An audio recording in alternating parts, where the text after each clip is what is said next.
नमस्कार दोस्तों। एक दोस्त से बात हुई अभी थोड़ी देर पहले।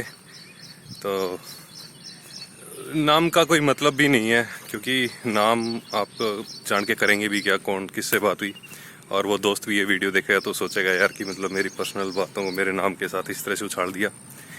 वो बोला भाई ये तू स्टेट फंडेड इलेक्शन का जो कंसेप्ट है और राइट टू रिकॉल की जो तू बातें करता है ये क्या है, थोड़ा सा समझा मेरे को। ठीक है, तो वीडियो में मैंने काफ़ी समझाया है, लेकिन थोड़ा सा पर्सनली वो फ़ोन करके पूछ रहा था। तो मैंने उसको बताया भाई कि देख, जब हम पढ़ते थे, साथ में पढ़ते थे, तो जब हम कॉलेज से निकले तो हमारे सामने क्या मतलब चुनौती घर वालों की तरफ से, आपस में दोस्तों की तरफ से, कॉलेज वालों की तरफ से क्या उन्होंने रखा हमारे सामने सिर्फ ये चुनौती रखी कि भाई तुम जॉब ले लो कहीं ना कहीं से।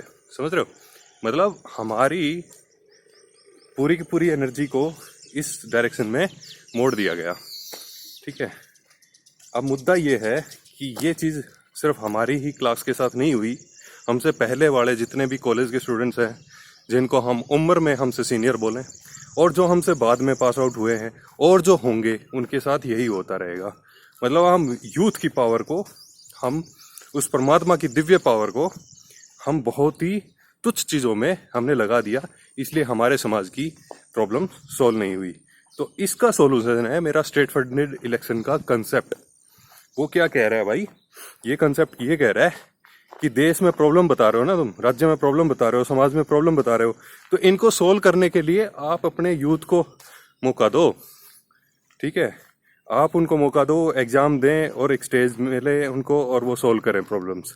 आप कहोगे यार फिर एग्जाम तो सब लोग नहीं दे सकते, तो भाई वो जो सब लोग नहीं दे सकते वो एमएलए बन के करेंगे क्या, एमपी बन के करेंगे क्या, जिनको सॉल्यूशन नहीं पता। और यदि सॉल्यूशन पता है और वो एग्जाम नहीं दे सकते, तब उन लोगों के लिए मैंने बोला है कि कुछ लोगों को डायरेक्ट सपोर्ट से उस प्लेटफॉर्म पे पहुंचा दो, जिसपे वो डिस्कस करेंगे कि कैसे हम इन समस्याओं का ये सॉल्यूशन देंगे। वो समस्याएं कुछ भी हो सकती हैं, चोरी, डकैती, व्यभिचार, ठीक है, हमारे आसपास बेरोजगारी, हमारे आसपास समाज में जो है बढ़ते हुए, मतलब जिनको बोलते हैं गिरते हुए मूल्य, ऐसा कुछ है नहीं यार। वैसे तुमने अपने समाज की युवा शक्ति को यदि मौका नहीं दिया तो तुम क्या सोचते हो वो तुम्हारे इस ढांचे को छोड़ेंगे? वो तहस नहस कर देंगे इस ढांचे को, कर रहे हैं वो। ठीक है, तो मैं बस एक चैनलाइज करने की बात कर रहा हूँ कि जहाँ से ये एनर्जी उतरी है, समझ रहे हो? मान लो तुम हिंदू हो, हिंदू धर्म को मानते हो, तो गीता में क्या बोला गया है? ये शरीर तो नश्वर है।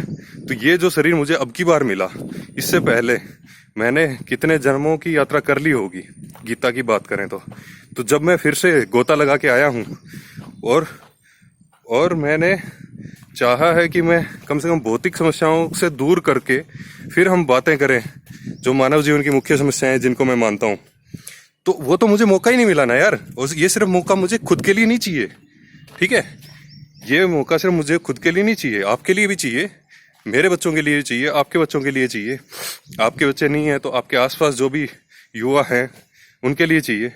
मतलब यार क्यों, कौन है ये लोग जो मतलब पावर को अपने पास रखेंगे और युवा को आने ही नहीं देंगे? ठीक है, दूसरी चीज राइट टू रिकॉल। भाई युवा आ तो गया, लेकिन मान लो उसकी बुद्धि भ्रष्ट होगी तो पावर उसको दे दी जाए, हाथ में दे दी जाए, और उसने ये जो ढांचा बिगाड़ा है अभी, ये ढांचा उसने पावर के साथ बिगाड़ दिया तो भाई साहब राइट टू रिकॉल। क्योंकि वोट की पावर तो यही है ना, जो बहुमत चाहेगा, जो जैसा बहुमत चाहेगा वैसा ही तो समाज निर्माण होगा ना। बहुमत का काम सिर्फ ये नहीं है कि पड़ोसियों के घर में आक्रमण कर दिया जाए या उन्होंने हमारे ऊपर आक्रमण कर दिया तो उसको डिफेंस कर लिया जाए। यानी सिर्फ पाकिस्तान से लोहा लेना ही समाज का काम नहीं है यहाँ पे। ठीक है, हम इसके लिए लोगों से हथियार खरीद रहे हैं, हम क्यों नहीं बना पा रहे भाई? क्यों नहीं हमारी कानून व्यवस्था इतनी अच्छी सुधर पा रही? क्योंकि हमने युवा को मौका ही नहीं दिया, हमने युवा को उलझा दिया उसकी नौकरी में। आपने यदि सरकारी नौकरियों में भी जो युवा आ रहे हैं उनको उनकी नौकरियों में उलझा दिया, उनसे आपने कहाँ आपने वो किया कि आप व्यवस्था परिवर्तन में अपना सहयोग कीजिए। तो स्टेट फंडेड इलेक्शन का कंसेप्ट एमपी एमएलए की पोस्ट के थ्रू युवा को डायरेक्ट मौका देगा और युवा को डिस्कशन करने का मौका देगा कि वो क्या समस्याएं मानते हैं अपने जीवन में और कैसे उनको सुलझाना चाहते हैं। अब फिर इस चैनल के थ्रू जो ये मैं बात छेड़ रहा हूँ और जो इस कंसेप्ट को इस लेवल पे समझ रहे हैं, ये लोग क्या करेंगे। देखो जी, ये जो मैं बोल पा रहा हूँ ना, सबसे पहले तो मैंने शरीर के लेवल के सारे संबंधों के बारे में सोचना थोड़ा सा कम किया। मैंने कहा यार माँ क्या सोचेगी, पिताजी क्या सोचेंगे, बहनें क्या सोचेंगी, या और अड़ोसी पड़ोसी क्या सोचेंगे कि ये पगला गया है। भाई सोच लेने दो। मतलब ये सारे संबंध तो मेरे शरीर से जुड़े हुए संबंध है ना, जो इनसे भी मैं पर्सनली मिला हूँ, जितने भी यार दोस्त हैं सभी से, या रिश्तेदार हैं, तो उनसे तो शरीर से संबंध है ना। फिर ये जो संबंध आज बन रहा है हमारे बीच में, ये वैचारिक संबंध है। ये जब विचार एक धरातल पे आ जाएगा, वास्तविकता का रूप ले लेगा, तब हम क्या करेंगे, शरीर से विचार से भी पार निर्विचार की तरफ हम बढ़ेंगे।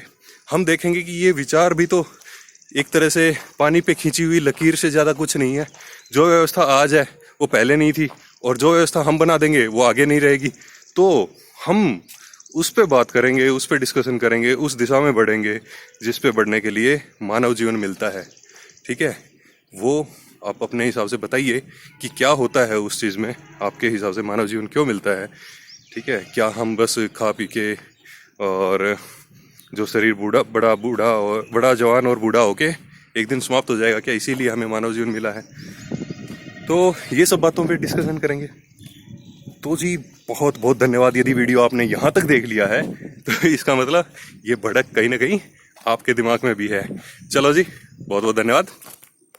जय हिंद।